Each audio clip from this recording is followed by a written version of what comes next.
Welcome to another episode of You Don't Know Jack with Matt and Lydia, and we've got a special guest. We do have a special guest today. Yeah, Rhiannon from Queen City Creamery. Rhiannon, the queen of Queen City Creamery. Yeah. True. Welcome. True story. Yeah. Hi. How's it going? Good.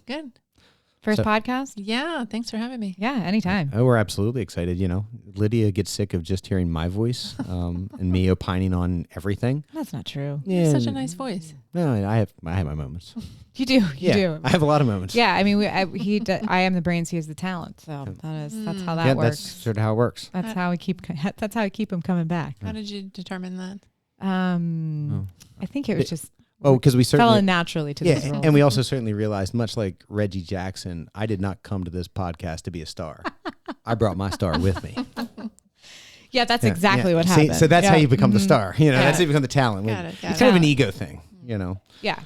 Easy enough to do. So a couple weeks off. You know, we've been enjoying the summer. Yep. 4th of July week. You took some respite, much needed at the lake. Really retreated to Mountain Maryland, and it was awesome. Yeah. A great week. Yeah, we had a nice time together. You did. We kicked off the week together. Yeah, we did. We kicked off the week together. We went to my family's farm in Oakland. They had like a little live music. It was very cool. It was very cool. Yeah. Temperature wise as well, because it was blistering hot in Cumberland. We went to the lake and it was just beautiful. Well, and here was the thing. Here's the deal. So I came down. So I was up the lake all week, and it was really a great week weather-wise. Yeah. So last Sunday, I'm coming down the hill, and I'm in like shorts and a long sleeve T-shirt. She gets a hit LaVale, and I was like, Jesus, why didn't anyone tell me it was this hot? Yeah. I think I may have texted you that, or you or Yes. other friend. I was like, why didn't you guys tell me this? I had no idea. I was like, I figured your phone would have told you what the Right. temperature I didn't look. was. I only looked at what the temperature was in Swanton. You know why? Because I was in Swanton. I know. You know, only thinking about where you are right at the moment. Exactly. I'm Living in the moment. It's called mindfulness. You know, I practice. I'm a practitioner. Yeah. When it suits you. Yeah, but it was. So listen, it's been a tough week though. My grass has literally been on. I'm talking about. I was worried about your sod. I've resuscitated. It's gotten back. Okay. It's not all completely green. Mm-hmm. Like so, I did a sod project last year, Rhiannon, and we've talked about it a lot. We have. I'm a It's like the U.S. Open. It's the U.S. I talk about it with everybody. Yeah. I'm trying to build. He's talked about it all of season 3. Yeah, I'm trying to build U.S. Open style rough in my yard. If your golf ball, just for reference for people, this is the front yard and the back. I've done both. So you've done the front and the back. Yes, the whole thing was sodded. All right. But so if a golf ball would come into my yard, which is an impossibility, literally you're not getting out without a 1-stroke penalty. No. That's what I'm trying to grow in the yard. But it's a very small yard. It is a very small yard. But it's small but mighty. Yeah, exactly. That's what she said. Hoyo. Oh, jeez. Talent. Everybody. Yeah, see, exactly. But I think throwing fastballs down the middle. Yeah, well, that's true. I did set you up for that. But I think, I was worried about your sod, to be quite honest, because I was looking at my own grass, which is not sod. Right. It's just grass, so I'm not super worried about it. But I was like, oh, man, I wonder if he has it on a timer. No, and so things that I regret was not putting in the automatic sprinklers when they did it. Yeah. But there's no way I'm doing it now because I'm not going to let you tear up my grass to of course facade to put it in. Of course not, yeah. I wish I had the sprinklers that popped up. Oh, they popped up. Yeah. Like that's what I wish I had. I mean, I wish you could set your watch by the time that Matt knows or I could get on like an app and just go boom, water. That's true. That's very true. So now, I mean, it's dragging a hose and sprinkler, but it's running when I left this morning. I did this morning before I walked. Ladies and gentlemen, did the front, and now I got the back one right now. City of Cumberland owes you a great debt there's of gratitude literally for the water bills that you have paid. I'm essentially. We're going to talk a lot about downtown Cumberland here with Rhiannon because that's where her place is, and we'll talk about that in detail. Literally, I think I've personally funded that with my water bill for the last year. Yeah, for the last year and this year. I mean, my water bill is like. I was going to call the city and be like, call Ray Morris, our friend, Big Cat 57. Big Cat 57. Going to call Big Cat and say like, hey, I think I have a water leak at the house. Man, they got this bill just doesn't make any sense. No, it's all on my grass. What does your water bill run? I mean, normally it's like $80. When I summertime, oh, it's $300.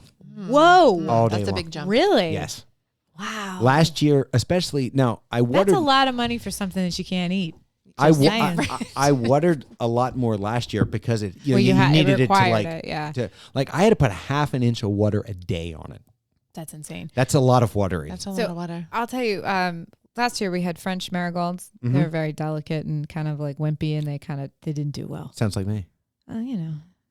You are afraid of frying. Pan frying, shallow frying. No, we covered that downstairs. Yeah. Thanks, Rhiannon, for telling everybody. Well, the public needs to know. So this year I got more drought resistant, hardier marigold variety. And then we've got soaker hoses and everything else. And our water bill, and this is also watering vegetables that we are eating, $117. Yeah, no, I mean, I haven't seen the full-blown one this year because, by the way, I didn't really have to start watering until about a month ago. Yeah, no, because we had rain and like early part we were okay. It was lush and lovely. Yeah, and then end of June, July. Now there's none. Oh man, Zero. We're like stage 2 drought here now. I asked, so I was walking, also a friend of the show, Nate Price. He and I were out getting those miles in today. I said, can you remember the last time we had any substantial rain? No. He said he's cut his grass once in 33 days. Yeah. Price cuts his grass 3 times a week. Yes, he does. Okay. Which I respect that. Yeah, I mean, that's just like... I respect that. I respect commitment to lawns. Yeah, I mean, much pride in the lawns. Yeah, Tim hasn't mowed the grass in over a month. I haven't mowed mine, and I had it high anyway because of... See, this is what happens on the podcast, you know. We came to talk about we came to talk about economic development, ice cream, like women in business, and we're just. I feel like people expect this behavior from us, though. In the beginning of the podcast, we talk about your grass. It hasn't rained. We talk about the weather a lot. We do talk about the weather. It is nice. I will say the house has been a nice 72. That's got to be killing you. No, well, actually, it isn't because it's 90 plus degrees outside and it's okay. All and right. I'm running a whole house fan pro tip. So, my basement's super cool anyway, because it's underground. Right. You know, and then, but you're trying to pull that cold up. So I pull the cold up. We're using the whole house fan. So it's not as crazy as you would think it would be. Yeah. I never think it's too hot here. I think this house, Lydia's commitment to having her furnace on at like 64 degrees makes me want to make a hobo fire in here in the winter. Like with the metal trash can, burn fire. So is there no AC in here? No, there's AC. Yeah. Okay. No, but about the house fan. I was like, well, I run this. So there's a fan on the air conditioning, and then it just pulls it and recirculates the cold air from the basement up. But it does run. But in the winter, it's 64. She has, like I said, it's 60. It's 66. It's 66, 64, 66. Listen, it's not my problem that, I put a sweater on and I'm fine. I try to keep my house 72 all year long. Yeah. I'll go. Hot. Yeah. Thank you. So if I go to your house, I've got to go to a t-shirt and they're like, hold on, I dress for the weather outside, but let me get down to the summertime. I can be in 72, usually probably in sweatpants and a sweatshirt. That's insane. That's insanity. I'm a summer guy. Yeah. Well, welcome to your season. I know. Like, listen, I'm out doing stuff. How was this baseball game that you went to? So I went to a baseball game on Tuesday. 100 degrees. 100 degrees. It was like, so I met. Were you living your best life? I met a client on the way down. And so we met in Hagerstown, met at a park and ride. It was 106 in the park and ride. Mm-hmm. Then we picked up one of the other guys, one of the docs. We picked him up. And then we met up with another law firm. The only salvation was, and even I was worried about the heat. Like I said, this isn't sweating through the back of your shorts. This is sweating through the back and the front. Like it's going to look like I jumped in, but I'm okay with that. Yeah. Okay. Because you had a ball game. Yeah. But I'm just okay with passively sweating. Like, I'm like, that's fine. Whatever. I don't care. Like I could be sitting there, the sweat could be rolling off on me. I'm like, it's normal. And as I'm sitting there drinking coffee, I'm like, damn, it's hot out. It's like, well, maybe stop drinking like 18 cups of coffee. But it had rained in Baltimore. Actually gets rain. And so it had rained before we got there. Oh, nice. And so it was like a game time. It was like 83. Oh. But it was 83. The humidity was about 90. So I'm definitely sitting there like passively sweating, but not like drenched. Gotcha. Not like heat stroke territory. That's good. That's really good. And like we were in the club level, but I think other than walking in to go to like the restroom, I didn't like have to like go in and no one had to take a break from the heat. It wasn't like that hot. Okay, good. So it was comfortable. Other than the results sucked. Well, yeah. And the Orioles looked like crap. Can't all be like Father's Day, I know. So let's talk about the O's since we were on the topic of baseball, and then we'll get into the ice cream. Good stuff. Yeah. Frozen custard. Custard. Listen, that's the first time I've ever got it right. Mm-hmm. You're getting better. I know. Normally, I just always say ice cream, and then but Rhiannon, to her credit, just tolerates it because she understands, certain things. I'm just potato. Yeah. So my Red Sox. We should talk about my Red Sox. Your Sox doing pretty well. They are They're on a good streak. Best record in baseball since I think May 1st, right? Yes, but last night was just a killer. They lost to Kansas City 6-1. Mm-hmm. They cannot hit off a left-handed pitcher. They just cannot do it. It is like, oh, well, here's a blinding gap in your resume, guys. And the trade deadline is coming up, so maybe like we could fix this before Let's like do you it. need like a right-handed bat. Yeah, you need a right-handed batter. Maybe solidify your pitching a little bit more. And Alex Cora is like, yeah, we know. And I'm like, well, then do something about it, please. I really like the fact that they've had a good run, but as a true Sox fan, I don't trust it. I don't trust it. Right. I'm waiting for the other shoe to drop. And last night, I think was, a bigger way. I'm like, I knew it was coming. Yeah. See, I don't think you get to do that. You guys won 3 World Series in 10 years.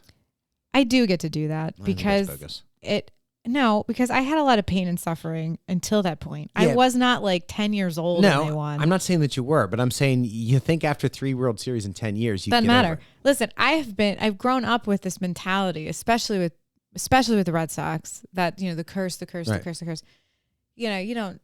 You don't trust him until it happens, right? Like I don't believe it's good. Don't count your chickens before you hatch. That's exactly what I'm doing. I think they're doing Bill great. Buckner, right? Exactly. Yeah, you go. Yeah.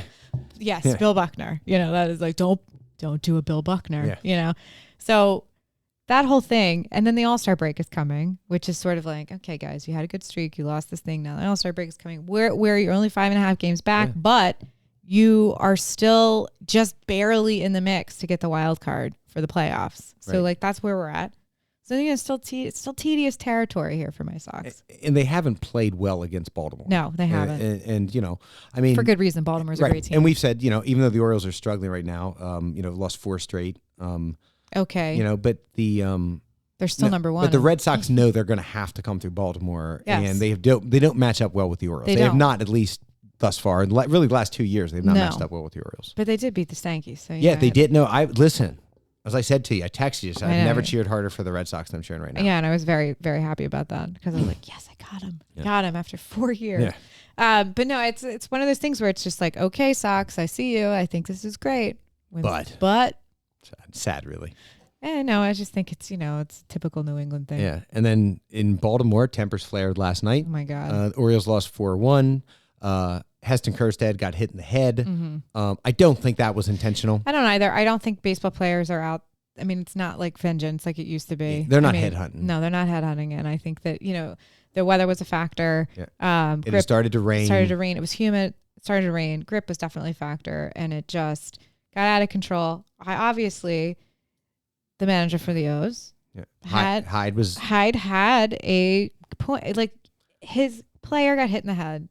Obviously, he's gonna take issue with that. And then the Yankees are chirping at him. I think that's what Hyde really got sort of. So listen, Yankees are notorious for being idiots. Yeah, and agreed. So I would just say that's not uncommon, and it's sort of like, oh, well, you did exactly what I expected you to do. Right. We haven't had a bench clearing and a bullpen clearing in a while, right? But cooler heads did prevail. No punches were thrown. I know, but it's still exciting to see, absolutely. But what I chest out. What I'm bothered by as an Orioles fan is the Red Sox or the Yankees, act like, oh, this is kind of mutual. It's not. It's not. The Yankees have hit the Orioles players 10 times this year. Yeah. The Orioles have hit 3 Yankees, 2 in the hand. Nobody hits anybody in the hand on purpose. No. Actually, baseball players would less likely.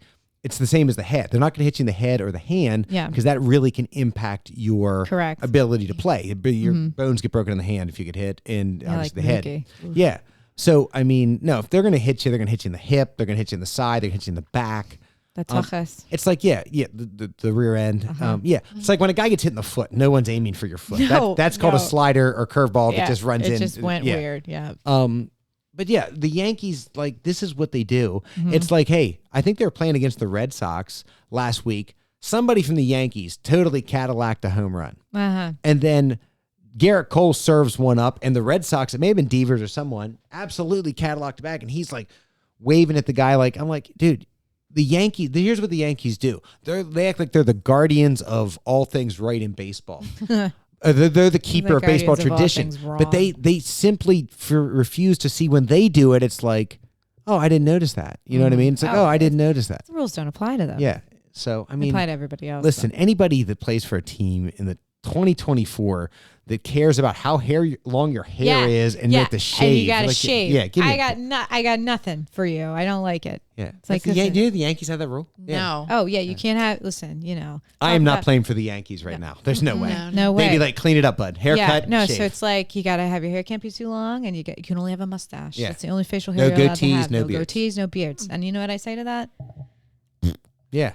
It's just stupid. Like it's the dumbest thing. It's like, what are we doing here? Like, do you think that has an effect on baseball? Yeah. It doesn't. I mean, we beat the pants off you, fully bearded and long-haired. You know, we won a World Series that way. Isn't that how baseball players are supposed to look? Like, John Kruk. I'm a baseball player. I mean, look at the Orioles, man. The Orioles got a collection of sweet Kentucky waterfalls. I really, really love it. I mean, listen. I mean, Henderson's is legit. Henderson is something. And then you put that mustache with it too. He's like 23. Yeah, it's a terrible mustache. It's awesome. Listen, it's such a great look. There's nobody cuter than that baseball player. I'm just saying. No arguments here. I'll sit that one out. I no comment on that. I like to get to the baseball game early because you can see everybody stretching and making sure that they're not pulling anything. Yeah. Yes. You got to make sure. And the pants. I mean, when you say nobody cuter than a baseball player, you mean present company excluded. Of course. Yeah, and downstairs as well. Yeah. Actually, he was a baseball player. Yeah, there you go. I married well. Yeah. So, other than his team got the pants beat off of him. I guess when they came to Baltimore. Yeah, they did. But really good baseball team. It was a great, they're a good team. Tim and I talked last night over a nice cup of coffee, saying, wouldn't it be awesome if the World Series was between the O's and the Phils? I think that would be great. I think everybody could go. It would be totally fan oriented. When we were there, the Phillies fans were lovely. They really were really good. You know what I gave the Phillies fans credit for is they were getting the break speed off of them, and they don't leave. No, they stay. They rode it out. Like they rode it out to like the 8th inning, before they were like heading to the door, and that's like legit. We were there, and there was a girl having a birthday party there, like a little girl, and they had this family and there's Philly fans all around these kids, and they were chanting "Let's go O's," and they were like, the Philly fans were like, whose birthday is it? How old are they? And blah blah blah. And it was like they were engaging with it because it doesn't matter whose team you're there supporting. Everybody loves the game of baseball, and they want the next generation to be just as excited about it as they are. You know what the nice thing was about them? They weren't Yankee fans and they weren't Red Sox fans. Oh Jesus Christ! Terrible humans. At a game, they're just terrible people. They're just terrible. Yeah. Okay. Well, when we go to Fenway. Listen, please wear your O's cap. I will, and I know where I'm going, but I will be like, hey, it's just going to be what it's going to be. My answer to them will be, I behave much better here than you guys do when you come to Baltimore. No, please don't say that over in Boston. But do you want to get come on? Let's just let's hedge your bets of getting out alive. I'm here for it. Jesus Christ, you're the lawyer. Yeah. You can actually, it's fine. My cousin's a lawyer in Massachusetts, so we'll be all right. I'm not gonna get in a fight. I'm just gonna sue people. Oh, jeez. Yeah. Like, don't touch. Officer of the court. Don't touch the cat. Officer of the court. Yeah. Just gonna have the talent. It'll just be like Anchorman, not in the face. Oh, God. Yeah. Right. So I mean, I think heading into the All-Star break though. Heading into the All-Star break. Other than that, I mean, the summer basketball league kicked off. Brownie's looking, whatever. Wimbledon finals happening. Djokic is in the final. That's going on tomorrow. Djokic against, is it Alvarez? It's not Alvarez, but I'm really close. Yeah. But it's a repeat from last year. Correct. And then the women's finals happening right now. Yeah. So we and by the way, I saw it before I left. Can't remember the names. It was the 7th seed from Italy versus the 31st seed. Like I think Croatian maybe. Both of these women have never won a final or been in the final before, so this is very exciting. So congratulations to them. A fortnight on the lawn. Oh, look at you! Look at you!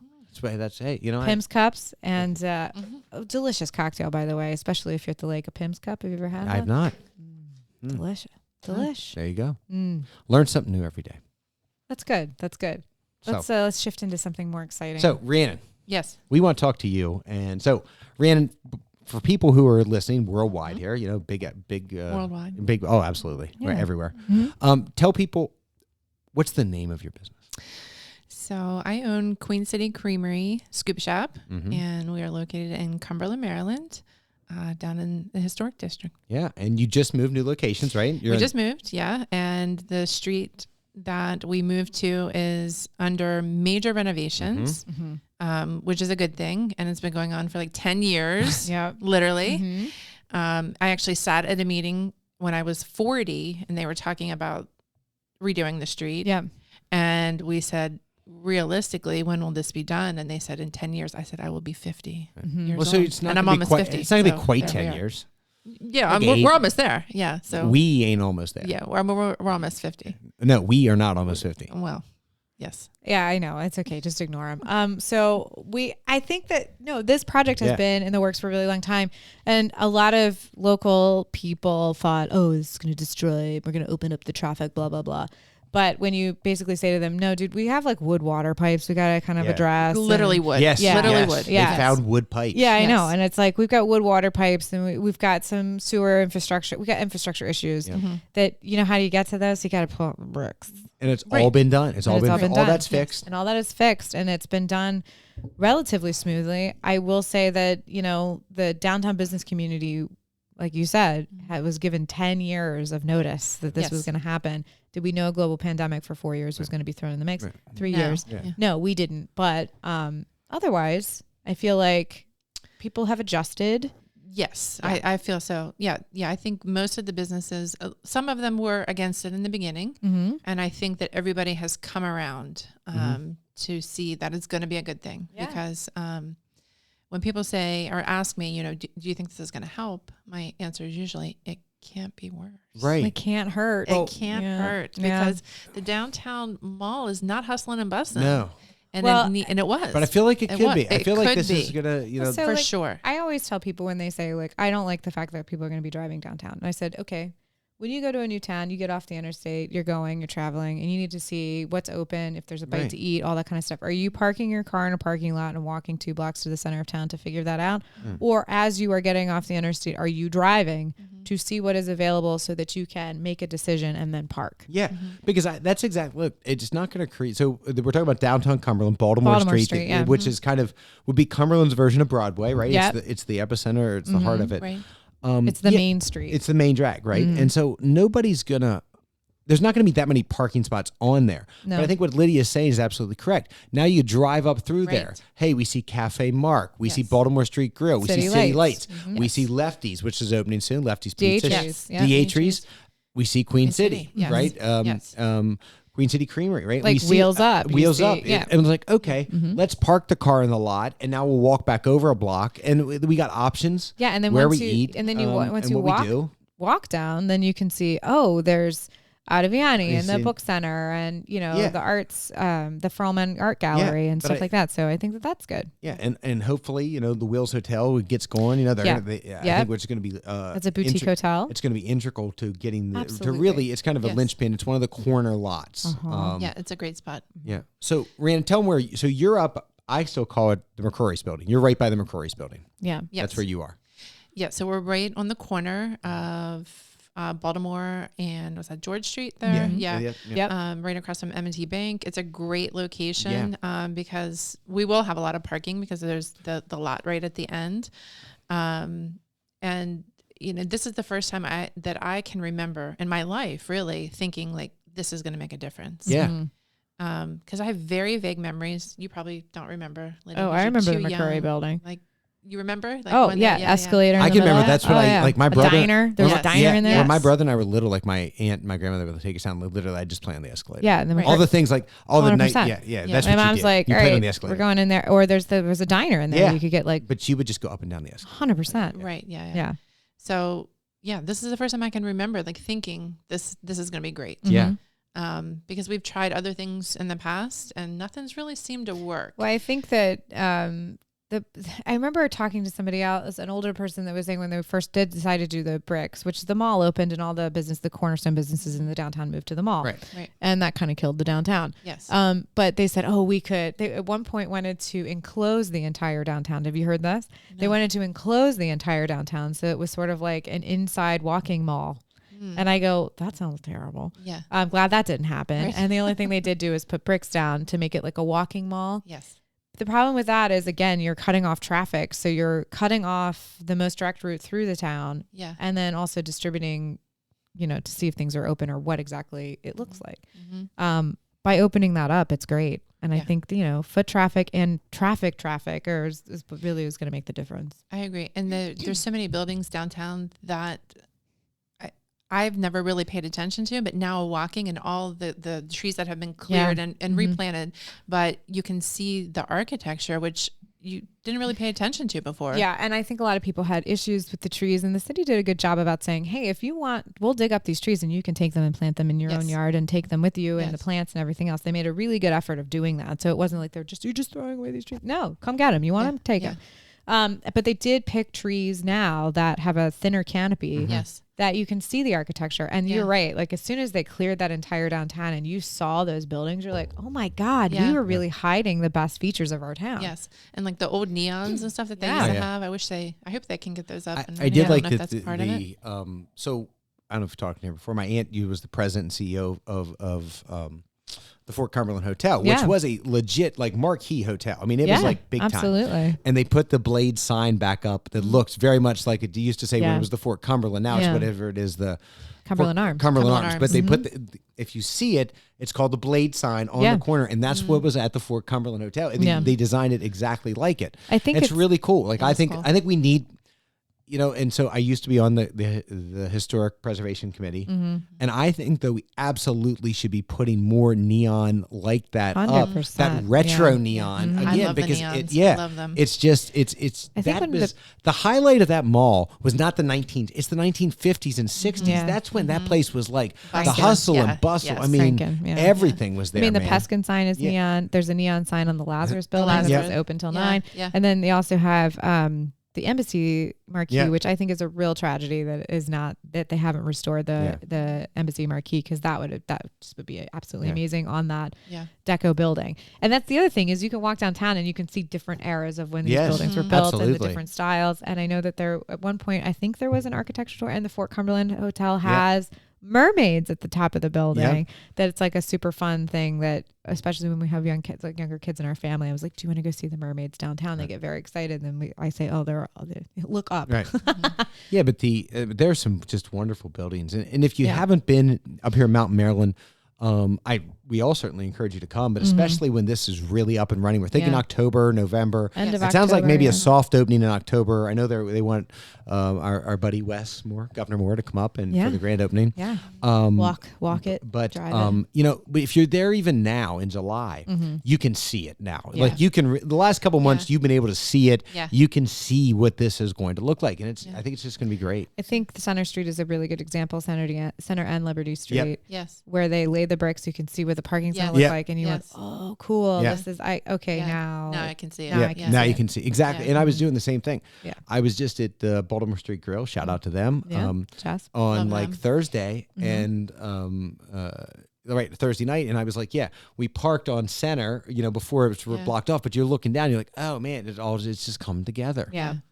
And I like the fact that there's tons of public spaces, and there's like water now. So like you can fill up your water bottles, you can get a drink of water, and there's a dog dish now at the bottom too. Yeah. So I think that it's more accessible, and it's like they're gearing it towards people spending more time downtown and creating spaces where people can feel like they can get together and be. And a lot of the businesses were afraid they would lose their outdoor seating, but there's still gonna be plenty of space. They're gaining outdoor seating for sure. Yeah, I mean, no, I think it's just going to be great. So, Rhiannon, for you, obviously, you made the jump to this location a little early in terms of before the mall was done. Yes, but I mean, when you see your business and this mall opening up, and where you're located between D'Autry's, which we all know is a Western Maryland kind of staple, a really good pizza shop coming in, and some other shops are already in there as well. I mean, do you feel like you're, from outside, it feels like you're positioned in a really good spot, not just on the mall, but where you're on the mall. I mean, is that sort of the vibe you're feeling on that? Definitely. And we really had to jump on that space, because if you look at the available spaces downtown, there are none. Right. There's, I think, one right across from me that may be for sale. Maybe 2. Peskin's is still for sale too, so they're trying to find something. But Peskin's needs a lot of work. Oh boy, yeah. I mean, that's it's an awesome. It's building. An awesome building. Do you know how big it is? It's a vertical acre. Is it? Yeah. I mean, I know it's gigantic. It's massive. I love the Peskin building. I think it would be amazing. I used to go there all the time. Me too. I think I've said it on here before. I didn't know you had to pay for shoes until I was like in 6th grade. Because my aunt, the woman who ran the Fort Cumberland, she had an account, okay? And so when I would go to school and my parents had to get me shoes, it would just say, put it on tap. Like, I didn't know people actually gave money for shoes. I just didn't know how they pay. Because the shoe store, every pair of shoes I got from like the time I was born or the time that they had kids' shoes, I actually got my first pair of men's tennis shoes. Like my foot had grown that big, like in like 4th grade, mind you. The first time I ever got but no, I always got my tennis shoes From and Peskins, my school you just shoes. went to Peskins. Yeah, and got them on and it would just say just say put it on account. Tasker, and so because my aunt, that's what she did. She was like, oh yeah, she always bought the kids shoes, and whenever I needed shoes, just put them on Tasker. I didn't know you traded money for them. There's still shoes in there. Yeah, in Peskins, that's in crazy. that building. There's still shoes in there, and there's like a lot of so the first floor is what you remember it being exactly the same. And the second floor was the bridal suite, which is exactly the same. Yes. The floors above have not been open to the public, but I believe there's a lot of dead stock in there. So I think that there's just like, that building does need a lot of work. Yeah. It was purchased by a local gentleman who likes to purchase buildings and not really do anything with them.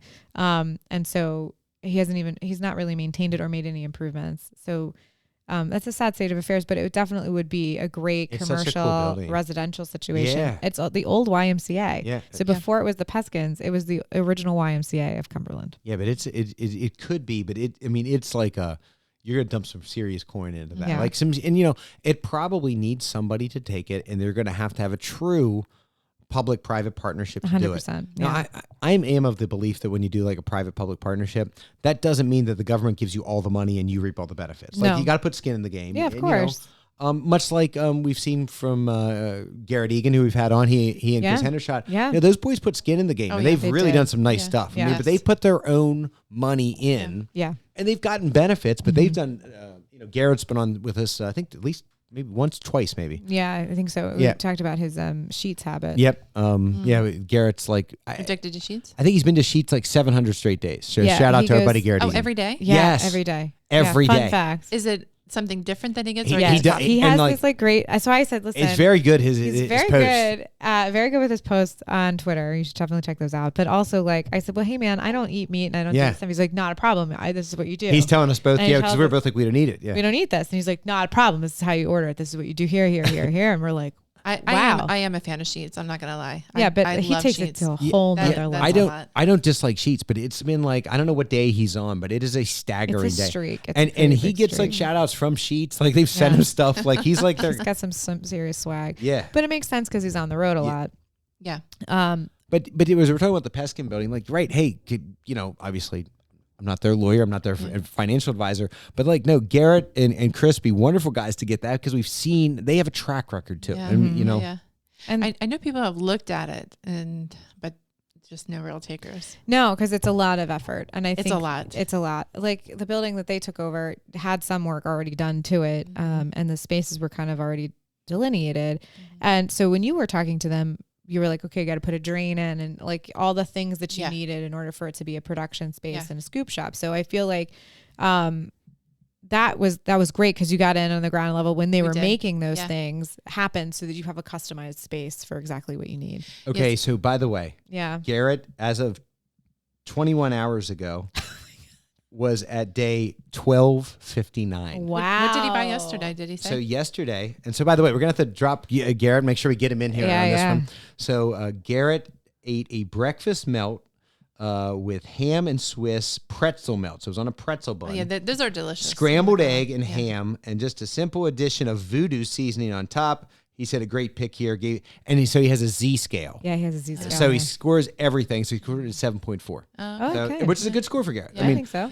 Like I don't see many 9s from Garrett. Like it's sort of like Dave Portnoy scaling. Like one bite, everybody knows the rules. Yeah, exactly. Mm-hmm. When Dave Portnoy is scoring in the 8s, you hit like an 8. That is a monster score. 8-1, 8-2. Yeah, that's a monster score Crazy. for Portnoy. But Garrett is a very. I don't say tough judge, but he's like, so his numbers. I mean, he would know. Yeah, his numbers, So day 1259. So shout out to Garrett, man. Congratulations, Garrett. Yeah. You're almost that's a stack. I mean, that is like, you're pushing in on like, so by the end of the year, he's going to be pushing in like 1,400 days.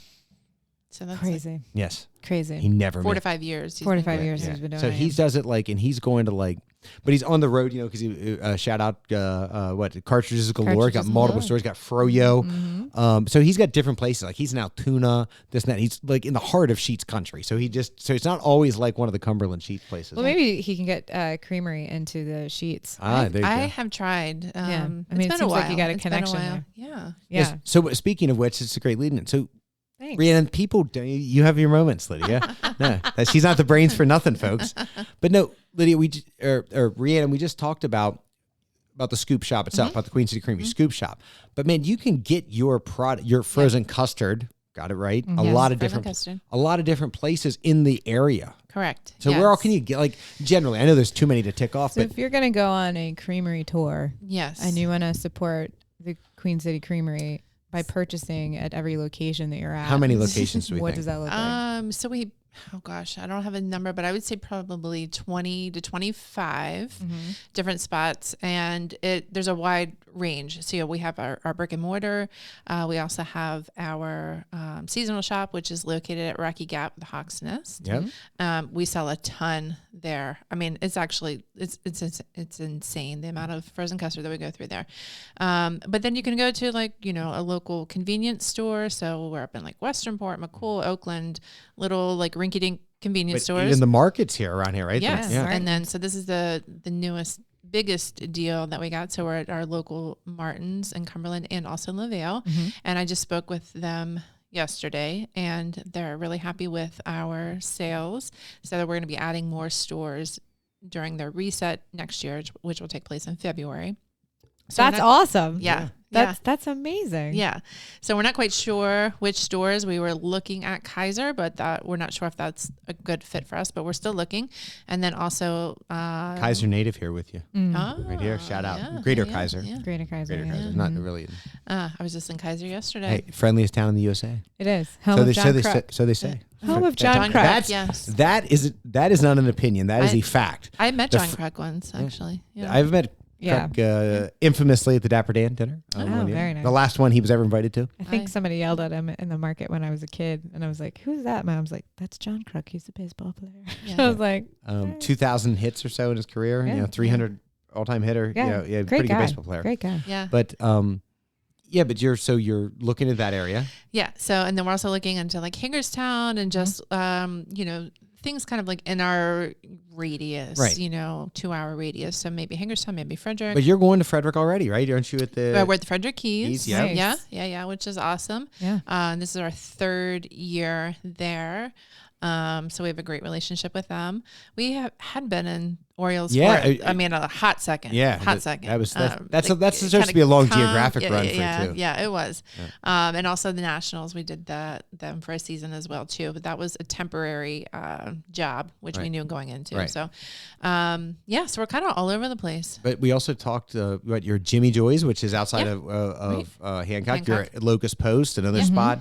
I mean, there's really nowhere you can't get, 1812, like you can get your ice cream or your frozen custard, a lot of different places. Yeah. So and you're mobile too. And we're mobile too. Oh yeah. The new truck. The new truck. So we have the truck and we have the pink bubble, which we, adoringly call.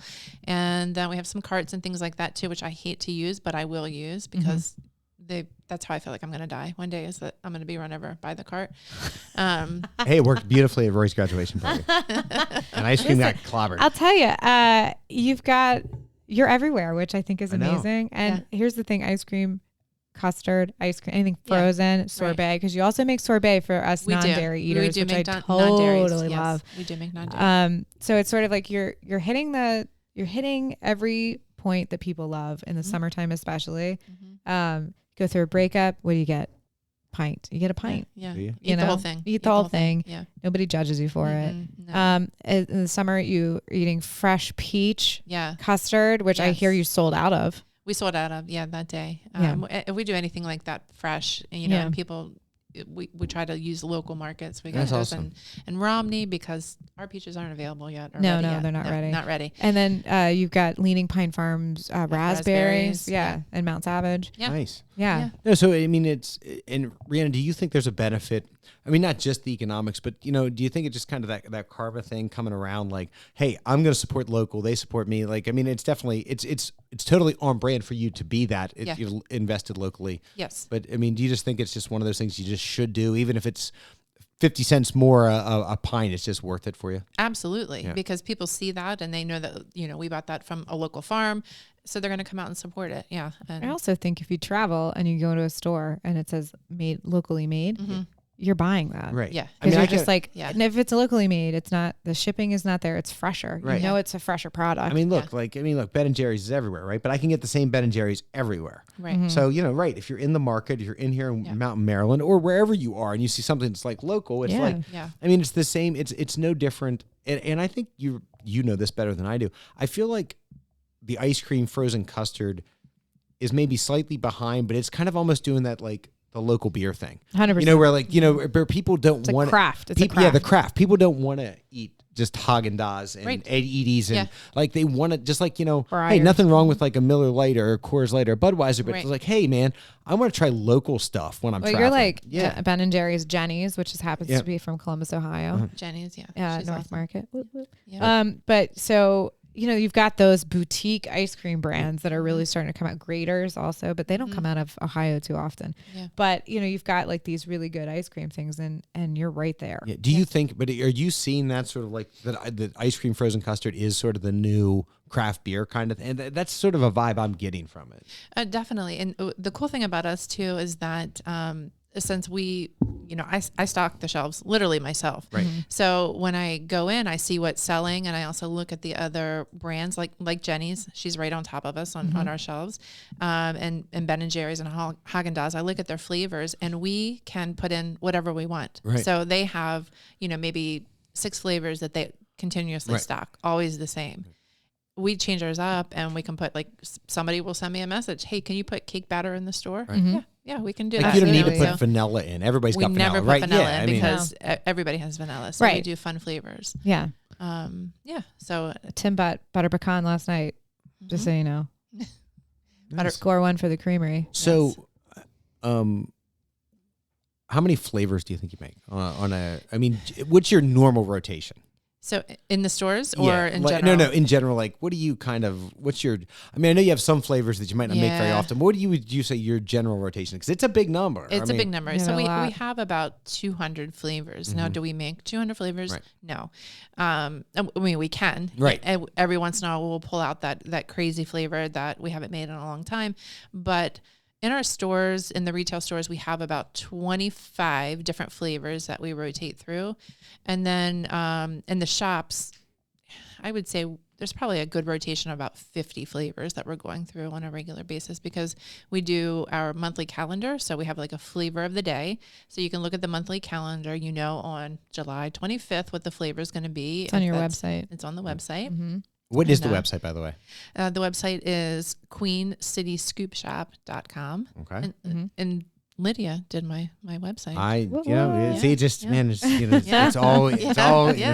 So listen, you have a lot of great ice cream flavors. We do. I want to talk about one. Oh, jeez. Here we go. Oh, gosh. There's a special one, isn't there? There is a special one. I mean, it's listen, you can try to sugarcoat this for people, but it's got to be the number one seller. It's up there. Yeah. It definitely, people love our pistachio, which Matt also loves our pistachio. I do. But some of you may or may not know, but Matt is also my lawyer. I don't know if you guys here at this table knew that. Yes. Completely full circle. Full circle. Yeah. So full disclosure. One of the payments that I gave to Matt was to name a flavor after him, and he likes pistachio. So we threw around some different names. Some of them were very not really on brand, I would say, or Matt's Nuts. Not quite. Yeah, Matt's Nuts. I mean, you are nuts. I thought that was good, but I think you can't say Matt's Nuts because maybe that's not a pistachio. That could be any nut. Right. Not I just wanted specific. people to go around saying I ate Matt's Nuts. Yeah, I know. And it was delicious. Right. Yeah. But it doesn't evoke the It's pistachio. not the family kind of. Yeah. It's not also, it's not very marketable. I'm just saying. I thought trust me, it'd be very marketable. Maybe the most. I mean, it may.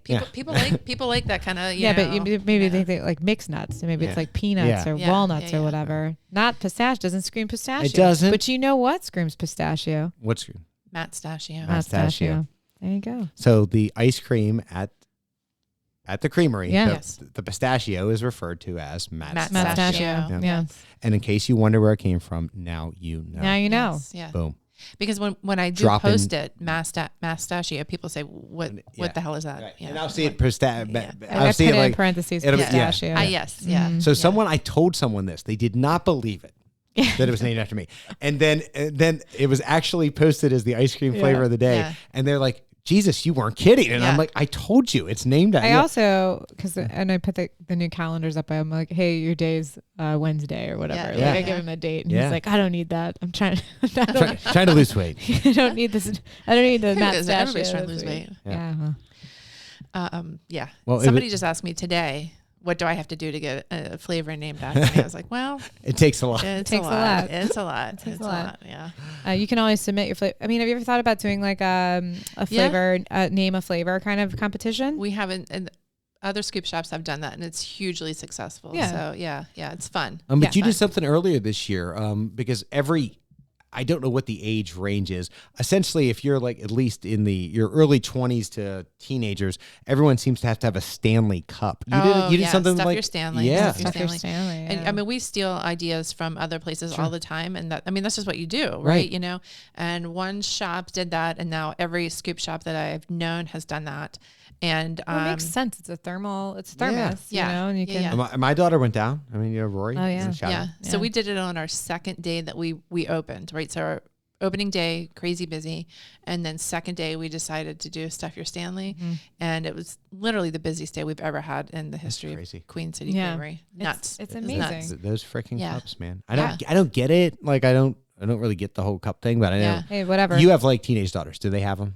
Oh, of course. Yeah. Of course, yes. And it seems like it's probably in my mind, I don't know if that's accurate or not. It seems to be more girls than boys, but like, but like every girl has like Stanley's, my law partners. Oh my His gosh. daughter's got them, like, she coordinates them with outfits. These kids are so hydrated. They're so hydrated right now. I have a Stanley, but it's you have like an old school. I have an old school Stanley. Yeah. It's green. Yeah. Rhiannon knows my water bottle because I only leave it at places I have a really good time at, which was at her shop and then at a party. And then I had to recently pick it up from your shop last week, actually. Yes, yeah. But yeah, so I mean, that's an original Stanley that I've had for years. That's that's street cred Stanley. It's got dents in it from falling off the roof of the car. I mean, like, they were marketing geniuses because that brand has been around for a very long time, and they sold to old men. It was the green one, the screw off. Like, that's what people took, like construction workers. That's what they took to work with them, so they could have coffee during the day. Like, it was a working man's, working Joe's kind of thing. And then when they realized they could sell to 15-year-old girls, well, their rebranded. Their marketing department is great. I mean, there's a woman that her car caught on fire. Did you see this? Her car caught on fire. It was like a manufacturer defect or something like that. Or she was in an accident. I don't know. The only thing that survived was the Stanley. And so what did Stanley do? They bought her a new car. That is awesome. So that's the thing. So it's sort of like that's the thing that Stanley's known for. Also, their products are guaranteed for life. So you're purchasing them. If there's an issue, like my dad bought a thermos a long time ago. Yeah. And it wasn't really keeping the heat anymore. And he was getting upset about it. And I said, well, send it back. Tell him it's not working anymore. Sends it back. Stanley's like, hey, no problem. Sends him a brand new thermos. Nice. Yeah. He has it delivered here. So I pull it out. I put, our last name on the bottom. I've got one of those old school label makers. And I put, I repack it and I give it to him. And he pulls it out and he's like, oh my God, they put my name on it. And I was like, yep. Yeah, they really like it. He's like, how do they know? And I'm like, I don't know, Dad. And then he finally got it. But still, that fact that they have good customer service. And that's super key to any longevity of a business. Yeah. And you guys have great customer service. Yeah. We do. I can't really explain it. Well, I don't know. We just have a great staff. I can explain it. They've got a great person in leadership. So why wouldn't you have a great staff? I agree with that. No, she does. No, I mean that they're emulating what they see. Yeah. I have always believed that I would never ask them to do something that I wouldn't do myself. Mm-hmm. And that includes unclogging toilets and snaking drains and, gross things. Sure. So I've done all of those things and they see me doing it. So it's not so bad when I ask them to, unclog the toilet, because they know that I would do it. And I think that's the essence of running a business, that they need to see that if you're willing to do it, like I said, I run a business too, right? And Rhiannon and I have had this discussion. Yes. I want people in my office to realize we glamorize it. We call them clients, okay? But they're just customers. Mm-hmm. I do a lot of work for a local hospital. We glamorize it. We call it patients. But you know what? If you talk to the president of the hospital, you know what she's going to say? They're customers. Mm-hmm. People have choice. Yeah.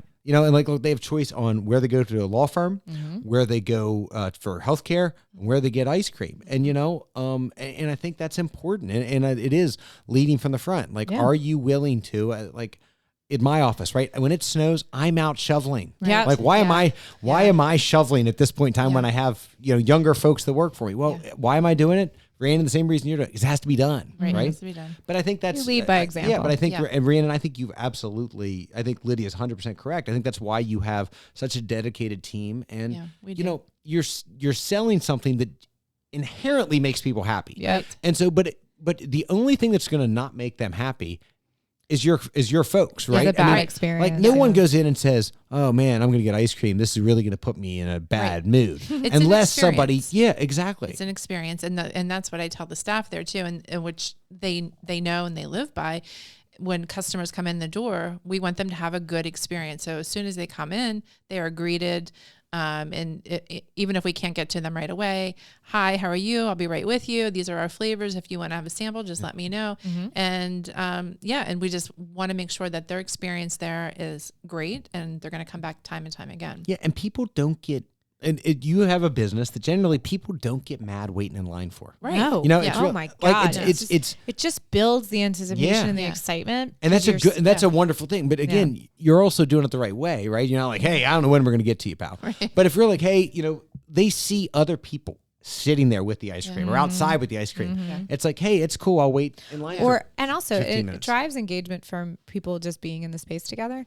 So they'll be like, what did you get? Yeah. No, what is that? Yeah. You know what I mean? So that is like it's also very nostalgic for people because when you're a kid, you go get ice cream.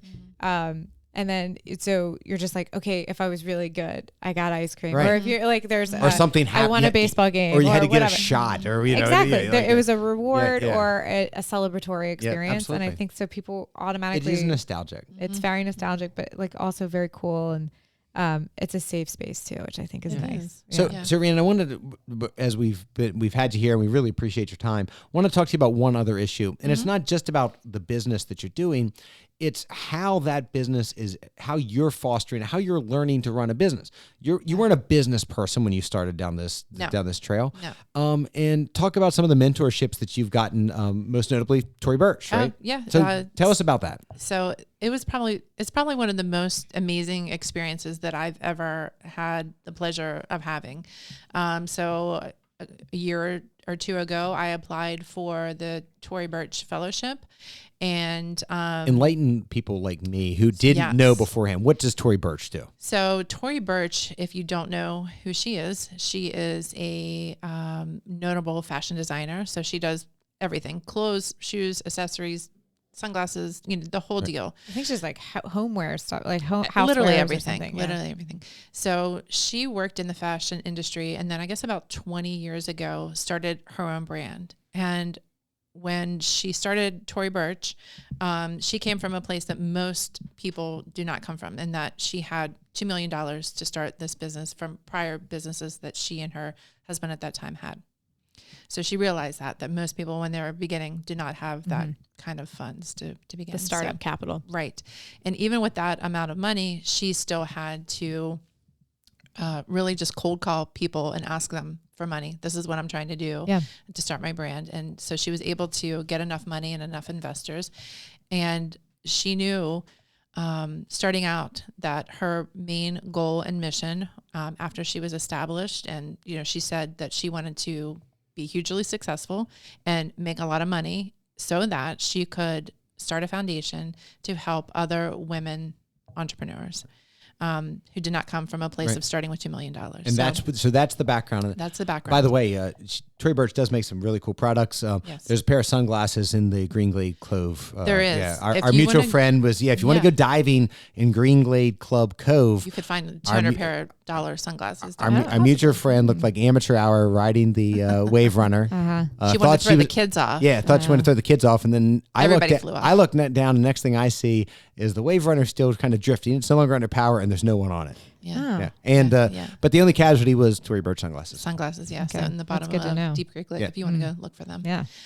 There's probably some other treasures down there too, I would guess. Get a magnet. Found one of my law firms, my law partner, Mike, his wife's phone that fell in 18 months. They found it 18 months later, and it actually powered up. Worked, Wow. Yeah. Shout out. Apple. Yeah. Yes.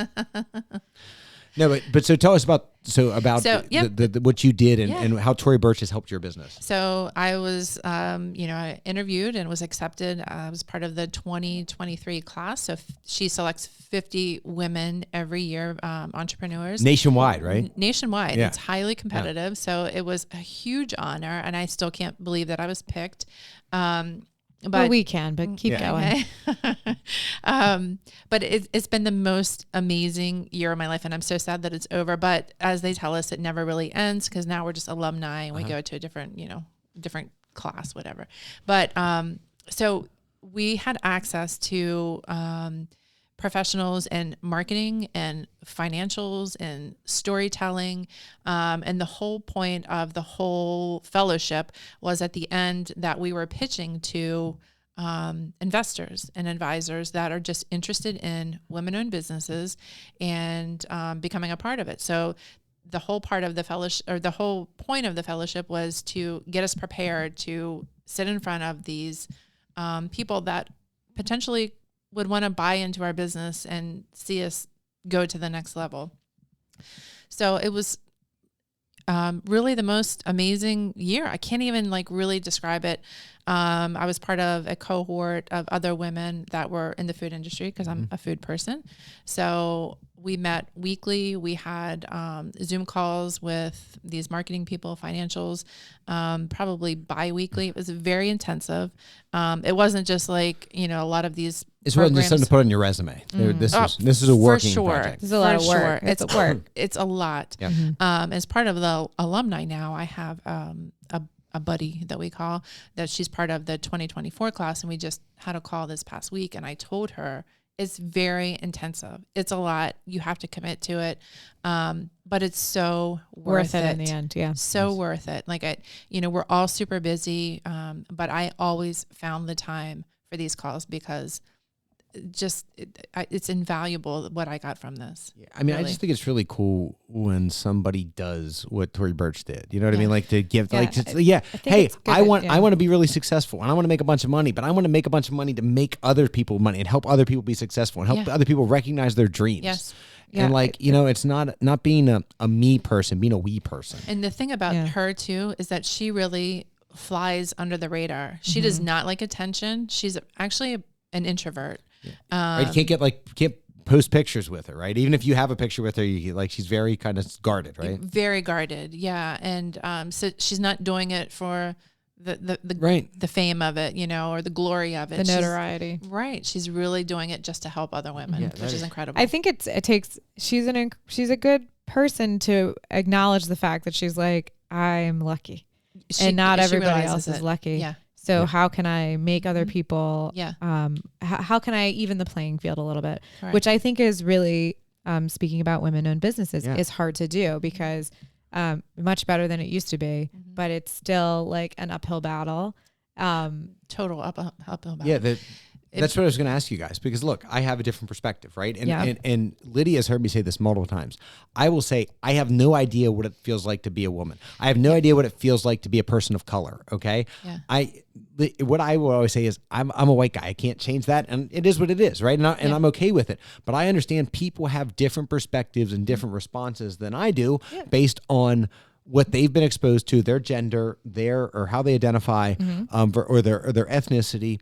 And so, I mean, again, all you guys, because Lydia's younger than us, but still, she is about hitting that magic number soon. But we're all sort of this. You and I are certainly of the same age, or close to it, even though you're significantly older, at least 20 months. I mean, we're both pushing 50. We've covered this. I am 46. That is mid 40s. For 4 more months? 5 still more months? Still mid 40s, bud. And then late.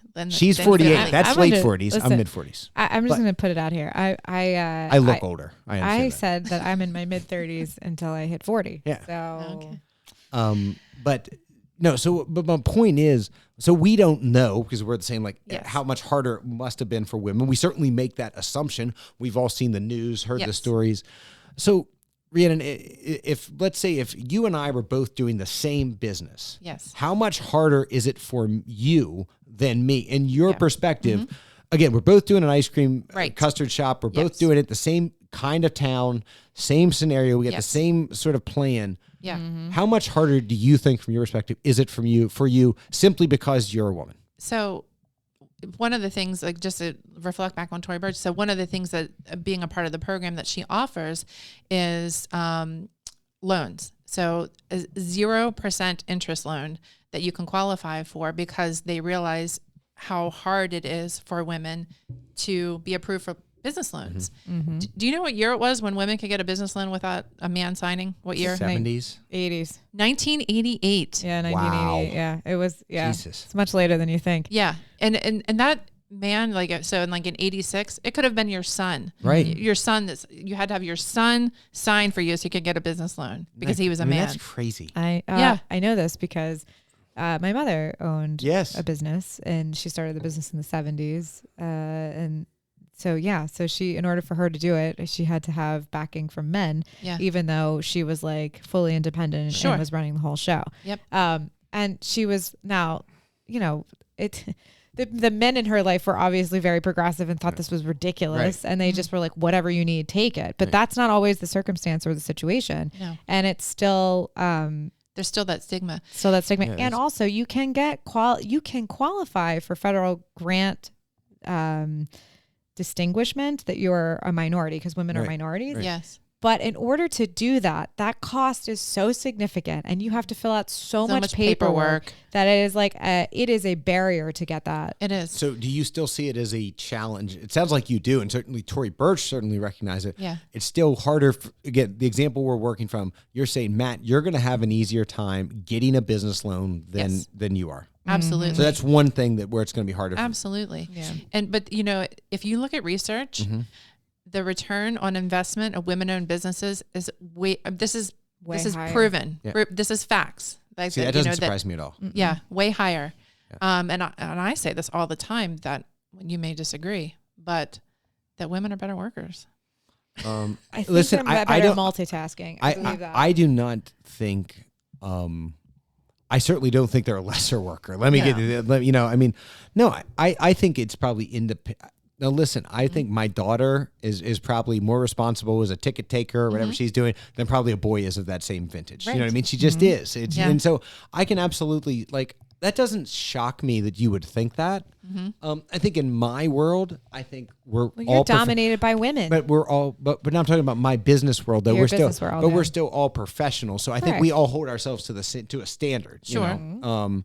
But no, I think I can even see it with, maybe people that work for me, and who's the one who's probably most likely to work the longer hours. It's probably on my team. It's probably it's a woman. It's women. Our my administrative staff is they're I mean this in a very good way. They're animals. I'm like, marvelous. why? I came in at 7:30. Like, why are you here? Yeah. You don't start till 8:30. Right. And it's like, but they've been there. Yeah, and it's because they get in so they can have a nice leisurely morning and kind of get their day together before the phones kick off. And so, and you guys know, I mean, look, I'm a very proud girl dad, right? And so I'm trying to see that I want it to be equitable. And but I've been raising my daughter since she was little and said, listen, you are not going to compete with just women. You better be prepared. You got to compete with men and women. Yeah. And it's not just being the best woman. It's about being the best, or whatever. And again, or trying your best. Like, I don't want you to say, hey, I had the best GPA for any woman in the school. I don't want to hear that, man. Just be the best. Right. Be the best. Yeah. And I think that we're getting out of that. I think it's I think it's far easier. And I think that there's much more information than there was in the 80s and 90s about what you can do and all that kind of stuff. But it's still tough to be, it's tough to be a woman business owner and be as voracious and, headstrong it would be considered a really positive trait in a male. I get that. And then in a female, it is like she's aggressive and she's all these things, and you're just like, no, I'm not actually. I'm passionate. So a man would be passionate about a project, and a woman is then aggressive. So it's like there's a double standard. Yeah, or she's a witch. Right, or she's whatever other. I've gotten intimidating a lot. Yeah. Oh, she's really intimidating. I'm like, what the hell does that mean? I don't know what that means either. And it's I just know my stuff. Okay, great. If you find that, that's more of a reflection on the person saying those words. Yeah. But it's still tough. And I'm like, well, I'm not going to change that. Yeah, I wouldn't, the intimidating would never be a word I would use to describe you. I would say, man, Lydia has a lot of irons in the fire and does a lot of different stuff. And I always joke, I'm always so happy when I say I'll bring up somebody's name and Lydia doesn't know them. I'm like, Judas Priest, you know and I know a lot of people, and it's like how does she know that? It's like, or I'll be like, oh, I podcast with Lydia, and they'll be like, oh, that Lydia, and I'm like, yeah, and like everybody knows her. It's like, no, but I wouldn't use that, and I wouldn't think that about. I think about Rhiannon, and I think about like passionate. You know what I mean? I really do. Like that's really what. I mean this in a good way. The ice cream's literally coming out of her pores. You know, like no, I mean, and but I think though, from a guy who runs a business, is there really any other way to do it? Like no, man, and that's the thing. And I think, but it's the perception of.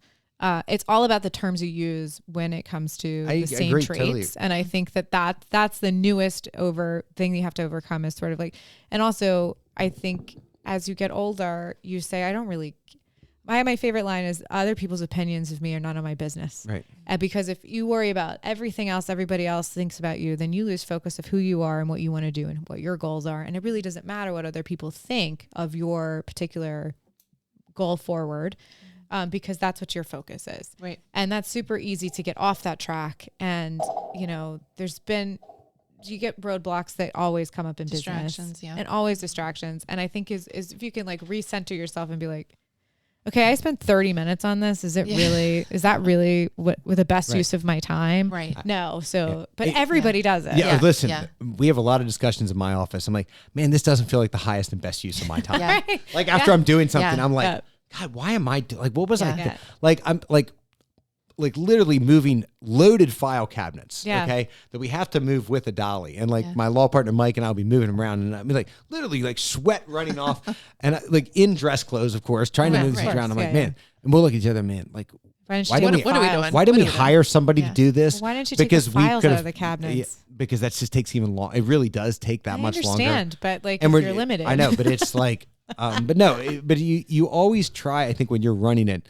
whatever your business is, you know, is like, you try to work at, we always say in the law, work at the top of my license. Okay. Do not work at it doesn't make sense for me to work at the bottom of my license or the high, I need to work at the highest level, but it's even the same, right? When you're running a business, even though you're saying you're willing to do that stuff, you're thinking, I need to be thinking strategically or how I get places there. Yes. You're thinking, me plunging the toilet is not the highest and best use of my time, but as being the owner and passionate about it, you gotta do it. Sometimes you gotta do it. It defaults to you. But I also think this Tori Burch program, hopefully this is what you got out of it, is the fact that there are a ton of women that are just like you that have the same sort of imposter syndrome, and they feel like, what am I doing and why am I doing this? Imposter syndrome is so real, but it's so real. It's so real, but also the fact that you've got this great support system that you can access at any point in time if you do need it. And then also I would say our local women's business community is supportive and that's nice to know. Like, and I like to hear that. Like, you know what I mean? Like, because again, I don't know that. Like, again,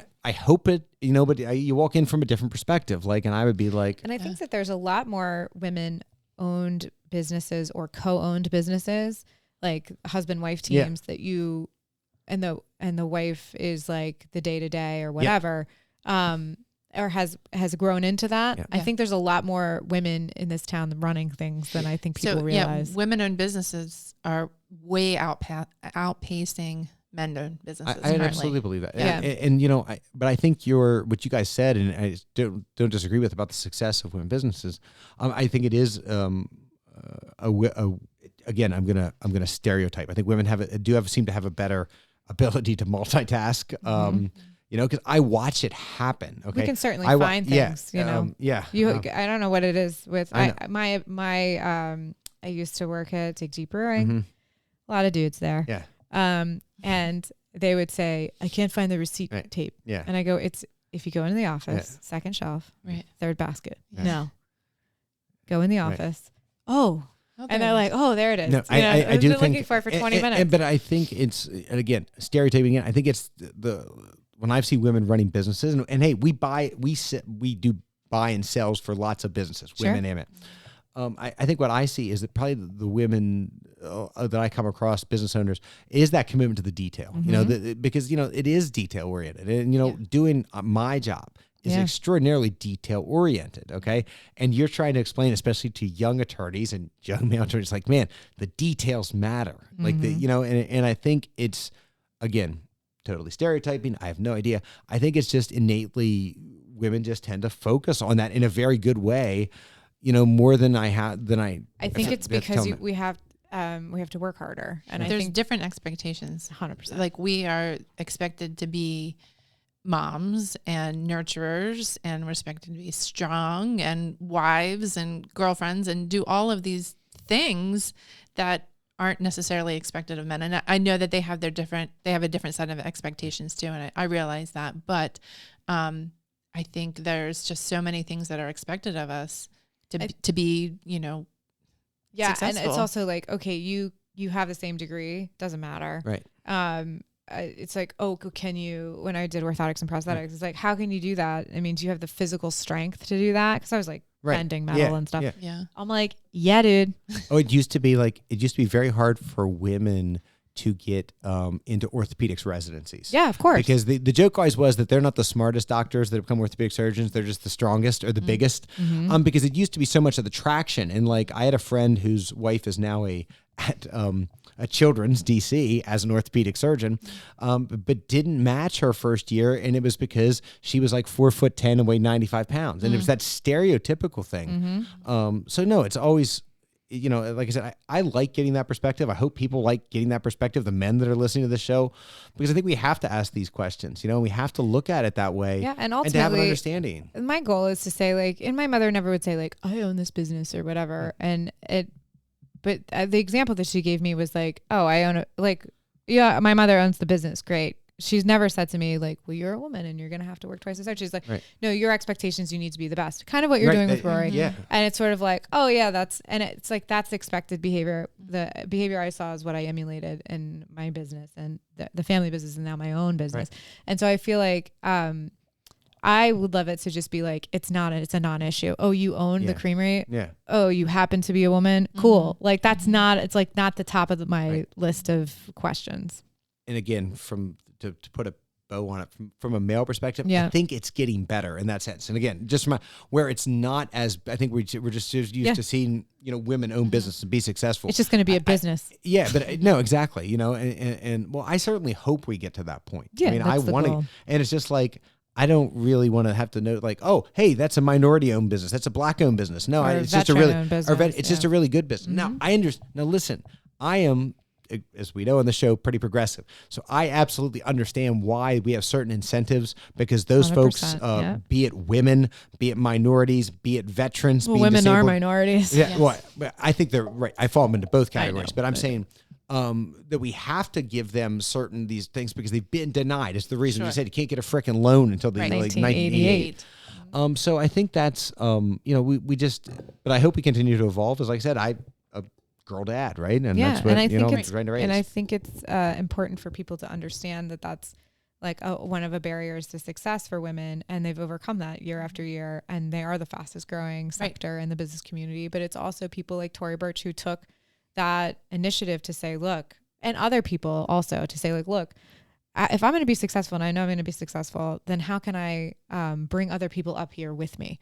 And I think that that's an important thing that our business community should be doing if it's not already, but basically being like, okay, how do we nurture young talent, or how do we make sure people don't get burned out, and how are we protecting our in general business community? I know this downtown project was extremely stressful in a lot of the businesses. Yes. And I hope that a lot of those businesses run by women. Yeah, we're talking about absolutely. And so like hopefully that's like there's a space for people to be like, okay, yeah, we've gone through a lot, and then like let's focus on what we did, so we can say like, okay, I'm definitely strong. I do have the strength to do things, and when adversity pops up, that I think needs to be addressed more than I think it has been. But yeah, I mean, you're killing it, kid. I know. It's awesome. I know it doesn't feel like it. I was saying, like, I feel like it's killing me. I'm me. like, what are you doing downtown at 3:30 in the morning? She's like, I'm making ice cream. And I'm like, what do you think I'm doing? She's a monster. So Rhiannon, let me ask you the last question. Yeah. And it's just like an instant response. Oh, Lord. All right. Queen City Creamery will be successful and will have expanded because 2 years from now, we're going to be X. What's going to be different 2 years from now in your mind? Maybe it's a stretch goal, whatever your goal is. Yeah. Where are you going to be? What's going to be different in a growth standpoint for Queen City Creamery 2 years from now? I think we will. I know that we're going to be in a lot of more retail stores. I told you we're adding the giant Martins next year. And we're also have been in talks with Food Lion as well, which there's no Food Lions locally, but there's a lot of Food Lions in West Virginia, which is right next door. Isn't there Food Lion in Frostburg? Or it's Waste now. It's Waste. Yeah, it's Waste. So I know within a couple of years that we're going to be much larger, more regional.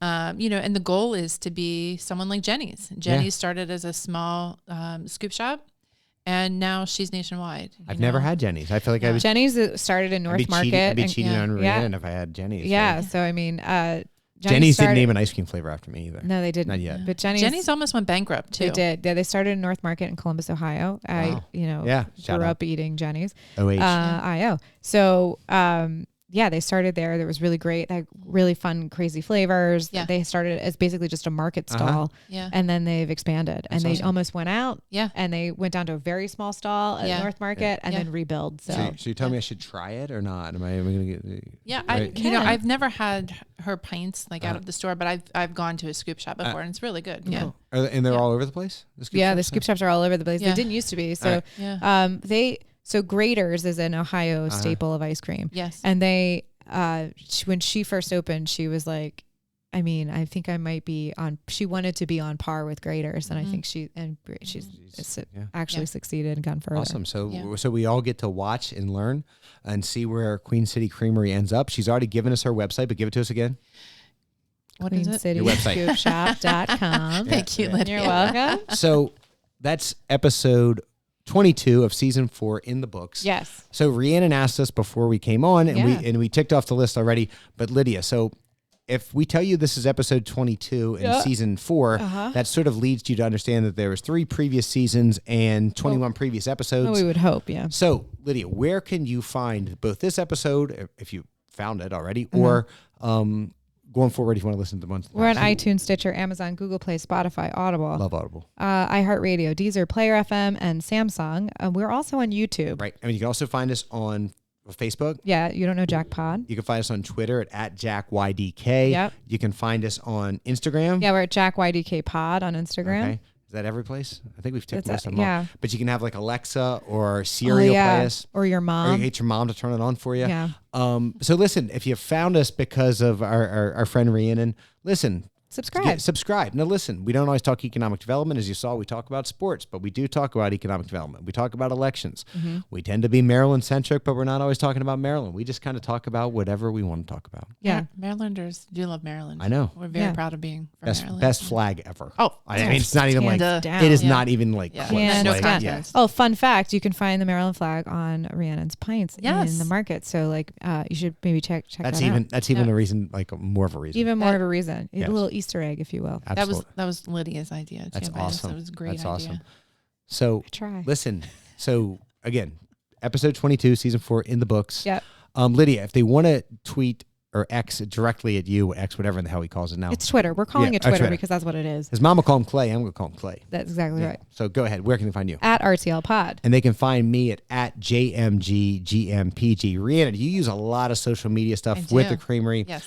So I know you're not a big X Twitter person, but tell us about like Instagram if we want to find you. Right. So we're on Facebook, Instagram, TikTok. Yeah. Threads. All the big ones. Yeah. All right. Yeah. So we can find the Queen City Creamery, Queen City Scoop Shop on lots of different places. Mm-hmm. Rand's got a lot of followers, man. So, she does. So very loyal followers. So we're hopefully they'll listen to this. They'll be like, hey man, these guys really are here for the ice cream and here for the custard. We're here for the custard. Business. Here to support women. Here to support everybody. Yeah, exactly right. So hey. We loved having you on, man. It was awesome. Thank you. You have to come back. It was fun. Yeah. Good. Yeah. All right. We told you, not too painful. Yeah. All right. Thanks, Lydia.